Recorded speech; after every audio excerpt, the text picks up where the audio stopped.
Hello बच्चों, last के lecture में हमने पढ़ा था असेंबली लैंग्वेज के बारे में। अब हम नेक्स्ट टॉपिक पढ़ेंगे कंपाइलर। तो मैंने आपको बताया था असेंबली लैंग्वेज क्या है। माइक्रो प्रोसेसर में 8085 में हम एक निमोनिक्स का सेट, इंस्ट्रक्शन सेट पढ़ते हैं जिसकी हेल्प से हम प्रोग्रामिंग करते हैं, और उस प्रोग्रामिंग लैंग्वेज को हम कहते हैं असेंबली लैंग्वेज प्रोग्रामिंग। कंपाइलर क्या है? कंपाइलर क्या करता है? जो हमने प्रोग्राम लिखा है इंग्लिश लाइक लैंग्वेज में, उस प्रोग्राम को बाइनरी लैंग्वेज में कन्वर्जन का काम कंपाइलर का होता है। तो हर एक माइक्रो प्रोसेसर का एक कंपाइलर होता है जो उसके इंस्ट्रक्शन सेट को करस्पॉन्डिंग मशीन कोड या बाइनरी कोड में कन्वर्ट करता है। क्योंकि मैंने आपको बताया कि माइक्रो प्रोसेसर केवल बाइनरी नंबर्स को ही पढ़ सकता है, बाइनरी इंफॉर्मेशन ही रीड कर सकता है, इसलिए हमें किसी भी लैंग्वेज को बाइनरी में कन्वर्ट करना पड़ता है, जिसका काम कंपाइलर से किया जाता है। नेक्स्ट टॉपिक है सोर्स कोड। तो सोर्स कोड क्या है? कोई भी प्रोग्राम है, अगर वो किसी भी लैंग्वेज में लिखा हुआ है, इंग्लिश लाइक लैंग्वेज में स्टेटमेंट की फॉर्म में, तो वो जो प्रोग्राम के स्टेटमेंट हैं उनको हम एज अ इनपुट यूज़ करेंगे कंप्यूटर के लिए। तो वो स्टेटमेंट जो हैं उनको हम कहेंगे सोर्स कोड। मतलब सिंपल कोई प्रोग्राम है उसको हम कहेंगे सोर्स कोड, और उस सोर्स कोड को बाय यूजिंग कंपाइलर या इंटरप्रेटर हम एक ऑब्जेक्ट कोड में कन्वर्ट करते हैं। मतलब सोर्स कोड से या इंग्लिश लाइक लैंग्वेज से हम बाइनरी में जो कन्वर्जन करते हैं उसको हम कहते हैं source code to object code conversion. तो यहाँ पे एक ब्लॉक डायग्राम मैंने शो किया है। सोर्स कोड, कंपाइलर और इंटरप्रेटर एंड ऑब्जेक्ट कोड। तो यहाँ पे जो बीच में कंपाइलर और इंटरप्रेटर की जो एक ब्लॉक डायग्राम है, तो कंपाइलर और इंटरप्रेटर का काम है सोर्स कोड को ऑब्जेक्ट कोड में कन्वर्ट करना, या किसी भी इंग्लिश लाइक लैंग्वेज में लिखी हुई प्रोग्रामिंग को बाइनरी लैंग्वेज में कन्वर्ट करना। नेक्स्ट है what is the difference between compiler and interpreter. तो कंपाइलर क्या है? कंपाइलर किसी भी प्रोग्राम को एक बार में पढ़ता है और उसके ऑब्जेक्ट कोड में उसको ट्रांसलेट कर देता है। इंटरप्रेटर क्या है? एक टाइम में एक ही इंस्ट्रक्शन को रीड करता है और उसके करस्पॉन्डिंग उसके ऑब्जेक्ट कोड में कन्वर्जन करता है। तो ये डिफरेंस है आपका कंपाइलर एंड इंटरप्रेटर में। अब ये चैप्टर फर्स्ट का लास्ट टॉपिक है आपका इनपुट एंड आउटपुट डिवाइसेस। सभी लोग इनपुट एंड आउटपुट डिवाइसेस के बारे में जानते हैं। इनपुट डिवाइसेस, कंप्यूटर में किसी भी डेटा को इनपुट कराने के लिए हम जिन डिवाइसेस का यूज़ करते हैं वो इनपुट डिवाइसेस कहलाती हैं। तो सबसे पहले इनपुट डिवाइस है कीबोर्ड। कीबोर्ड से हम डेटा को एंटर कराते हैं। तो कीबोर्ड क्या है? एक इनपुट डिवाइस है। कीबोर्ड में 84 से 101 तक कीज़ हो सकती हैं। नेक्स्ट इनपुट डिवाइस है फ्लॉपी ड्राइव। फ्लॉपी ड्राइव भी एक इनपुट डिवाइस है जो कि एक प्लास्टिक के डिस्क की तरह होती है, और उस डिस्क के ऊपर कुछ सेक्टर्स बने रहते हैं और उन सेक्टर्स पर मैग्नेटिक पार्टिकल से डेटा लिखा रहता है, और उस डेटा को हम कंप्यूटर में लगा के रिट्रीव करते हैं। तो फ्लॉपी डिस्क एक इनपुट डिवाइस है जो कि एक लचीले प्लास्टिक की गोल शेप में बनी होती है। डिस्क पर मैग्नेटिक मटेरियल की पतली कोटिंग होती है, और इस पतली कोटिंग पर मैग्नेटिक पार्टिकल्स के फॉर्म में डेटा स्टोर रहता है। फ्लॉपी डिस्क को पर स्टोर किए गए डेटा को रीड करने के लिए डिस्क को घुमाया जाता है। डिस्क ड्राइव में रख के हम फ्लॉपी को घुमाते हैं, उसके रिवोल्यूशन से जो मैग्नेटिक पार्टिकल में डेटा आपका राइट है रिटन है उस पे, उसको हम रिट्रीव करते हैं डिस्क को घुमा के। फ्लॉपी को सुरक्षित रखने के लिए इसे प्लास्टिक कवर में रखा जाता है। ये इसका डायग्राम है, देखिए सर्कल में बनी हुई है, ये सर्कुलर शेप में है। इसमें सेक्टर्स हैं और ट्रैक्स हैं। हर एक ट्रैक में सेक्टर्स डिवाइड होते हैं और उन सेक्टर्स पे डेटा मैग्नेटिक फॉर्म में रिटन होता है। नेक्स्ट है आपका hard disk drive. Hard disk drive क्या है? हार्ड डिस्क ड्राइव एक सेकेंडरी स्टोरेज डिवाइस है कंप्यूटर की, जो कि डेटा को परमानेंटली स्टोर करती है। हार्ड डिस्क को हम फ्लॉपी ड्राइव से ही बनाते हैं। जैसे फ्लॉपी ड्राइव तो एक सिंगल आपका डिस्क हो गई, लेकिन हार्ड डिस्क में मल्टीपल डिस्क को कनेक्ट करके हम हार्ड डिस्क को बनाते हैं। इसमें भी प्रोसेस सेम है, मल्टीपल डिस्क पे मैग्नेटिक मटेरियल से डेटा को लिखा जाता है। और इसको, ये डायग्राम है इसका, ये एक सर्कुलर शेप में ये फ्लॉपीज ड्राइव्स जुड़ी हुई हैं स्पिंडल से। इस स्पिंडल को जब हम रोटेट कराते हैं तो हमारा डेटा रिट्रीव हो जाता है हार्ड डिस्क के हर एक ड्राइव पे से। यहाँ पे देखिए जो ऊपर वाला ब्लॉक डायग्राम है उसमें एक डिस्क पैक सिस्टम है और एक रीड राइट हेड है। तो ये डिस्क पैक सिस्टम क्या है? एक तरीके की फ्लॉपी ड्राइव है जिनके ऊपर डेटा लिखा हुआ है, और उन डेटा को रीड करने के लिए जो रीड राइट हेड है, इनके ऊपर एक मैग्नेटिक मटेरियल होता है जिससे कि हम डिस्क ड्राइव पे लिखे हुए डेटा को, रीड राइट हेड को हम लेफ्ट एंड राइट मूव कराते हैं डिस्क पैक सिस्टम के, और जब हम लेफ्ट एंड राइट मूव कराते हैं तो उससे हमारा डेटा रिट्रीव हो जाता है। तो हार्ड डिस्क क्या है? हार्ड डिस्क कंप्यूटर की सेकेंडरी स्टोरेज डिवाइस है। इसको नॉन वॉलेटाइल मेमोरी भी बोलते हैं। यह फ्लॉपी डिस्क से अधिक सूचनाएं एकत्र कर सकती है। फ्लॉपी डिस्क पे डेटा MB की रेंज में स्टोर हो सकता है, लेकिन हार्ड डिस्क में डेटा TB GB की रेंज में ज़्यादा डेटा को आप स्टोर कर सकते हैं, क्योंकि इसमें ज़्यादा डिस्क अटैच रहती हैं। यह एक मल्टीपल डिस्क पैक सिस्टम है। डिस्क पैक के साथ मल्टीपल एक्सेस आर्म तथा रीड राइट हेड प्रयोग किए जाते हैं। एक्सेस आर्म डिस्क के साथ यूनिफॉर्म गति से अंदर बाहर गति करती हैं। जो ये रीड राइट हेड लगा हुआ है, ये लेफ्ट एंड राइट मूव करता है एक यूनिफॉर्म मोशन से, यूनिफॉर्म स्पीड से, और हर एक आर्म पर 2 हेड लगे होते हैं जो ड्राइव की सतह से इंफॉर्मेशन को रीड और राइट कर सकते हैं। हार्ड डिस्क में पूरा डिस्क सिस्टम एक पैक्ड यूनिट होता है तथा कंप्यूटर में स्थित होता है।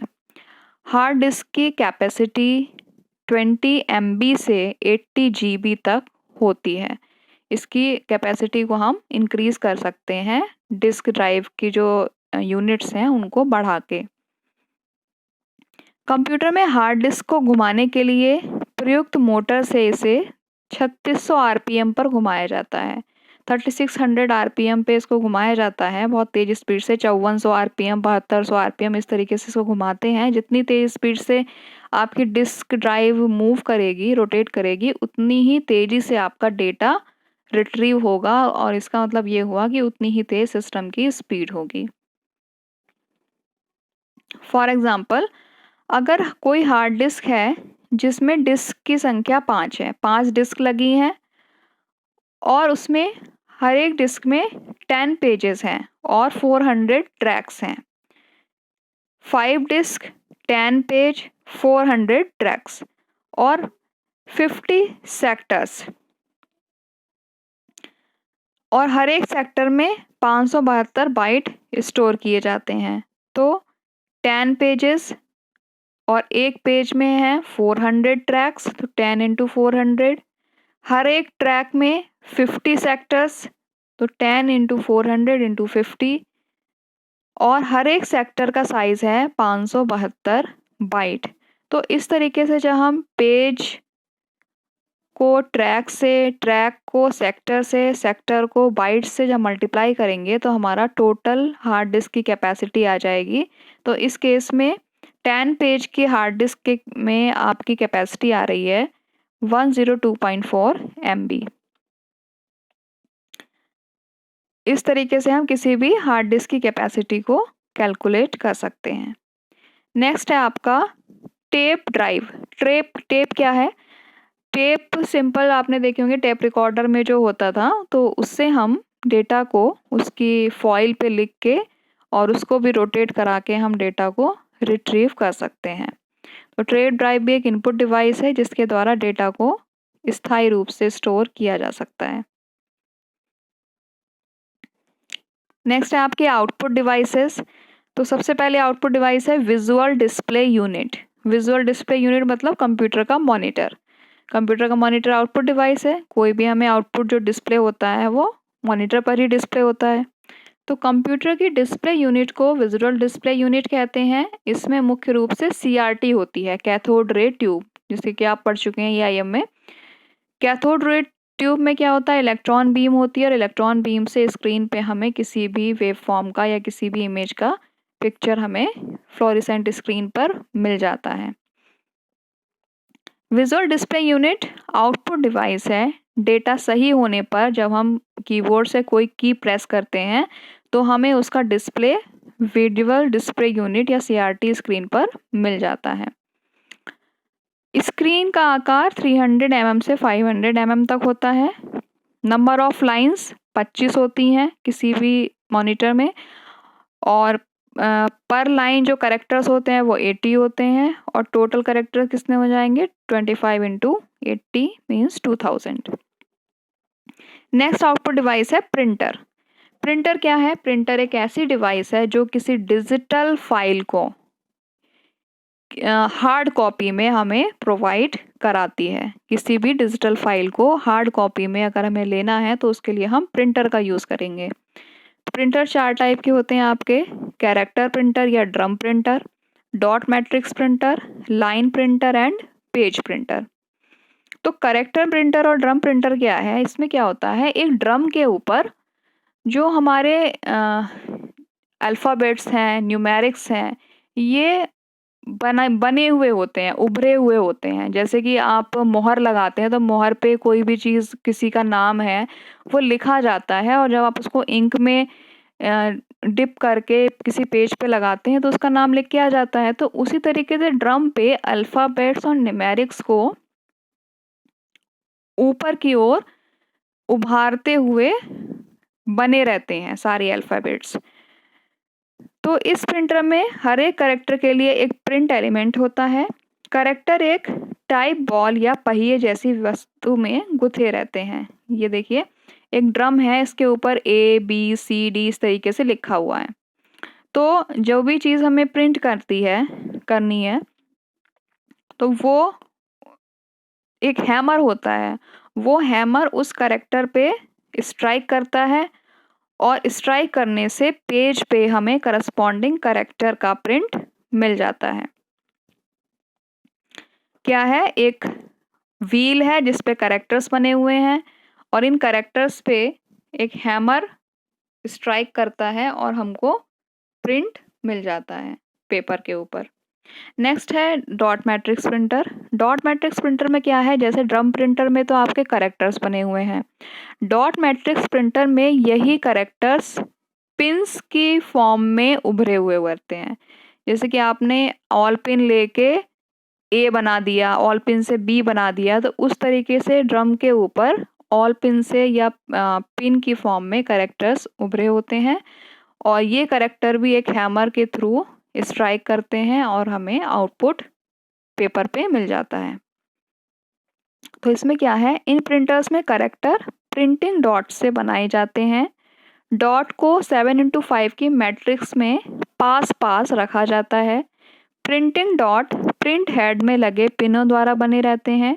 Dot matrix printer character printer से अधिक स्पीड के होते हैं। इनकी स्पीड 100 से 600 कैरेक्टर पर सेकंड की होती है। लाइन प्रिंटर क्या है? लाइन प्रिंटर एक बार में एक लाइन को प्रिंट करते हैं, और डॉट मैट्रिक्स के कंपैरिजन में ये फास्ट होते हैं। ये 150 से 2500 लाइन पर मिनट प्रिंट कर सकते हैं। लाइन प्रिंटर 2 टाइप्स के होते हैं, drum printer and chain printer. Next आपका 4th प्रिंटर है पेज प्रिंटर, जो कि करंट में आपका वर्किंग है। ये प्रिंटर लेज़र बीम के प्रिंसिपल पे काम करता है। इसमें क्या होता है कि जो भी सॉफ्ट कॉपी है कोई जिसका हमें प्रिंट चाहिए, वो लेज़र बीम से हमें, जो लेज़र बीम होती है वो ड्रम पे उन कैरेक्टर्स को लिख देती है। और उसके बाद क्या होता है, एक इंक पाउडर रहता है, वो इंक पाउडर इन कैरेक्टर्स को, जो कैरेक्टर्स हैं ड्रम के ऊपर, सबसे पहले लेज़र ने क्या किया, जो कैरेक्टर्स हैं उनको ड्रम पे डिस्प्ले कर दिया। उसके बाद जो ये कैरेक्टर ड्रम पे आए हैं, ये कैरेक्टर इंक पाउडर को अपनी ओर अट्रैक्ट करते हैं, और जैसे जब इंक को अट्रैक्ट करते हैं तो उसी के करस्पॉन्डिंग आपको पेपर पे प्रिंट मिल जाता है। ये करंट टेक्नोलॉजी है, और ये एक बार में पूरे पेज को प्रिंट करता है। तो पेज प्रिंटर पूरे पेज को एक साथ प्रिंट करता है। इन प्रिंटर्स में लेज़र बीम द्वारा आउटपुट प्राप्त की जाती है। लेज़र बीम रिक्वायर्ड आउटपुट को ड्रम पर लिखती है। लिखे गए ये अक्षर इंक पाउडर को अपनी ओर अट्रैक्ट करते हैं। इस प्रकार इंक की सहायता से ड्रम पर कैरेक्टर बनाए जाते हैं। यह इंक पाउडर प्रेशर तथा हीट की सहायता से पेपर पर फ्यूज़ किया जाता है और हमें पेपर पर प्रिंट मिल जाता है। तो ये हैं आपके प्रिंटर, जो कि एक आउटपुट डिवाइस है। नेक्स्ट है आपका प्लॉटर। प्लॉटर क्या है? प्लॉटर किसी भी डेटा का या किसी भी फाइल का हमें प्लॉट देता है। जैसे कि हम ग्राफ पेपर पे अपने पेंसिल से प्लॉट को ड्रॉ करते हैं, उसी तरीके से इसमें ऑटोमेटिक एक पेन लगा होता है जो हमें प्लॉट प्रोवाइड करता है। मतलब ड्राइंग जैसा व्यू हमें मिलता है प्लॉटर से। तो यह एक ऐसी डिवाइस है जो फाइल में स्टोर किए गए डेटा को हार्ड कॉपी ड्राइंग में परिवर्तित करता है। यह 2 प्रकार के होते हैं, flat bed and drum bed. Flat bed plotter में ड्राइंग पेपर एक फ्लैट पर स्थित रहता है। एक फ्लैट किसी सरफेस पे ड्राइंग पेपर रहेगा, और ऊपर से जो पेन होगा वो ऑटोमेटिकली, जैसे कि ईसीजी का ग्राफ होता है, उसमें भी यही होता है कि ग्राफ के ऊपर एक पेन चलता रहता है और हमारा ग्राफ बनता रहता है। सेम वही चीज़ प्लॉटर में होती है। तो ये हैं आपकी input and output devices. Next topic है आपका ट्राई स्टेट लॉजिक। तो ट्राई स्टेट लॉजिक क्या है? किसी भी डिजिटल डिवाइस में हमें अगर आउटपुट को, जैसे हमने इनपुट पे कोई इनपुट दिया है और हमें आउटपुट पे रिक्वायर्ड आउटपुट करेक्ट चाहिए, उसमें कोई एरर ना आए, आउटपुट डिस्ट्रॉय ना हो, उसमें कोई मॉडिफिकेशन ना हो, तो उसको मेंटेन करने के लिए हम ट्राई स्टेट लॉजिक का यूज़ करते हैं। तो हर एक आईसी में लोडिंग और ऑपरेशन की स्पीड को इम्प्रूव करने के लिए हम ट्राई स्टेट लॉजिक का यूज़ करते हैं। तो ये 2 टाइप के इसमें सर्किट हैं। एक तो है tri state inverter for active high control and tri state inverter for active low control. तो यहाँ पे जो फर्स्ट डायग्राम है, इसमें देखिए एक इन्वर्टर लगा हुआ है, एक सिग्नल है इनपुट, एक सिग्नल है आउटपुट और एक सिग्नल है कंट्रोल। तो यहाँ पे जो कंट्रोल सिग्नल है, ये हमारा ट्राई स्टेट लॉजिक का लॉजिक डिसाइड करता है। कैसे? यहाँ पे एक टेबल बनी है। सबसे पहले है डेटा इन, फिर है कंट्रोल एंड है डेटा आउट। तो जब डेटा इन में मान लीजिए हमने 0 दिया, और क्योंकि फर्स्ट वाला जो डायग्राम है वो एक्टिव हाई कंट्रोल के लिए है, एक्टिव हाई का मतलब लॉजिक 1 के लिए, तो अगर इसमें कंट्रोल 1 है और इनपुट पे हमने 0 दिया, तो आउटपुट क्या हो जाएगा? क्योंकि ये गेट इन्वर्टर है तो 0 का हो जाएगा 1। अगर हमने इनपुट पर 1 दिया है तो आउटपुट हो जाएगा 0 फॉर कंट्रोल लॉजिक 1। और अगर हमने कंट्रोल लॉजिक को 0 दिया है तो आउटपुट हमारा इफेक्ट नहीं होगा, वो वैसा का वैसा मेंटेन रहेगा, क्योंकि ये एक्टिव हाई कंट्रोल है। तो यहाँ पे जब हमने कंट्रोल को 0 0 दिया है तो देखिए 0 देने पर भी आउटपुट क्या है, हाई इम्पीडेंस है, और 1 इनपुट देने पर भी आउटपुट हाई इम्पीडेंस है। तो 0 देने पर क्या होगा कि जो आपने कंट्रोल लॉजिक 1 पर आपने जो डेटा को आउटपुट लिया है वही डेटा आपका 0 कंट्रोल पर मेंटेन रहेगा। और इसी तरीके से कंट्रोल लॉजिक लो के लिए उल्टा हो जाएगा कि जब हम कंट्रोल लॉजिक को 0 देंगे तब आपका आउटपुट में चेंज आएगा, और कंट्रोल लॉजिक जब 1 देंगे तो आउटपुट में कोई चेंज नहीं आएगा। आउटपुट आपका हाई इम्पीडेंस स्टेट या नॉन चेंजेबल होगा। जैसे हमने डेटा 0 दिया है, कंट्रोल लॉजिक 0 है, तो आउटपुट हो गया आपका 1, और कंट्रोल लॉजिक 0 है, डेटा हमारा इनपुट 1 दिया है तो आउटपुट हो गया 0। लेकिन जब हमने कंट्रोल लॉजिक को 1 1 दिया है तो इसमें आउटपुट में कोई चेंज नहीं है, आउटपुट हाई इम्पीडेंस स्टेट में है, क्योंकि ये जो लॉजिक है वो कंट्रोल 0 के लिए है। तो इसमें जब आप कंट्रोल 0 प्रोवाइड करेंगे तभी इनपुट में चेंज होगा। कंट्रोल 1 प्रोवाइड करने पर इनपुट में कोई चेंज नहीं होगा और आउटपुट आपका प्रीवियस स्टेट का रहेगा। ट्राई स्टेट बफर क्या है? ट्राई स्टेट बफर में जब हम जो इनपुट देंगे हमें सेम वही आउटपुट मिलेगा। तो इस तरीके से एक ऐसा लॉजिक डिज़ाइन किया गया है कि हमने जो इनपुट दिया है एग्जैक्टली सेम हमको आउटपुट मिले, उसमें कोई भी इम्प्रूवमेंट या कोई भी मॉडिफिकेशन ना हो। तो इसमें क्या होता है, इस ट्राई स्टेट बफर का यूज़ हम करंट और वोल्टेज के एम्प्लीफिकेशन में करते हैं। बफर में आउटपुट और इनपुट का लॉजिक सेम रहता है। और इसमें देखिए सेकंड जो है वो एक्टिव इनेबल एक्टिव लो के लिए है। मतलब जब इसमें हम फर्स्ट वाला तो देखिए सिंपल आपका बफर है, आपने अगर इनपुट 1 दिया तो आउटपुट ही 1 आएगा, इनपुट 0 दिया तो आउटपुट 0 आएगा। सेकंड केस में जो इनेबल एक्टिव लो सिग्नल है, आउटपुट हमारा इस सिग्नल पर डिपेंड करेगा। कैसे? जब आप इसमें कंट्रोल 0 देंगे उस केस में जब इनपुट 1 होगा तो आउटपुट 1 होगा, इनपुट 0 होगा तो आउटपुट भी 0 होगा। लेकिन अगर आपने इनेबल एक्टिव को हाई कर दिया, 1 कर दिया, तो ये बफर वर्क नहीं करेगा। इसकी जो वर्किंग है वो पूरी तरीके से इसके इनेबल एक्टिव कंट्रोल सिग्नल पर डिपेंड करेगी। अगर आपने एक्टिव हाई कर दिया तो ये बफर वर्क नहीं करेगा और 0 पर ये प्रॉपर वर्किंग करेगा। तो ये आपका फर्स्ट चैप्टर कंप्लीट हो गया। आप लोग वीडियो लेक्चर कंप्लीट देखते रहिए। अगर आप नहीं देखेंगे तो आपको माइक्रो प्रोसेसर समझ में नहीं आएगी। स्टार्टिंग से आप फुल वीडियो को वॉच करिए। Thank you.